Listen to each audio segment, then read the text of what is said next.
Hi అందరికీ. So, ఈ video చూస్తున్న ప్రతి ఒక్కరికి మహాశివరాత్రి శుభాకాంక్షలండి. సో, మార్నింగే మేము లేచేటప్పటికి 4 అయితే అయ్యింది. ఇంకా నేను మా హస్బెండ్ అయితే చక్కగా దేవుడికైతే పూజ చేసుకున్నాము. ఇంకా పూజ చేసుకొని మా ఇంటి దగ్గరలో ఉన్న ధబలేశ్వర్ గుడి అయితే ఉందనమాట. అక్కడికి అయితే వెళ్ళి ఇంకా దర్శనం అయితే చేసుకుంటాము. ఇంట్లో పిల్లలైతే చక్కగా పడుకున్నారు. ఇంకా ఆ టైంలో లేపడం ఎందుకని చెప్పి ఇంకా అలా అయితే పడుకున్నారు కదా, మేమైతే చక్కగా వెళ్ళేసి ఇంకా గుడికైతే వెళ్ళి ఇంకా దర్శనం అయితే చేసుకుంటున్నాం అనమాట. మార్నింగ్ టైంలో ఉంటే కొంచెం తక్కువ మంది ఉంటారు కదా, మేము వెళ్ళేటప్పుడు అయితే 5 అయిందనమాట. అప్పుడైతే అంత రష్ అయితే లేదు. అదే కానీ 8, 9కి వెళ్తే మనకు అసలు వెళ్ళడానికి ప్లేస్ కూడా ఉండదన్నమాట. అలా ఉంటుంది.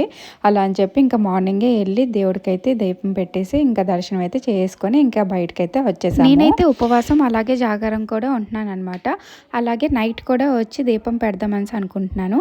ఈ వీడియో కనుక మీకు నచ్చినట్టయితే లైక్ చేసి, షేర్ చేసి అలాగే సబ్స్క్రైబ్ అయితే చేసుకోండి. Thank you so much. Bye.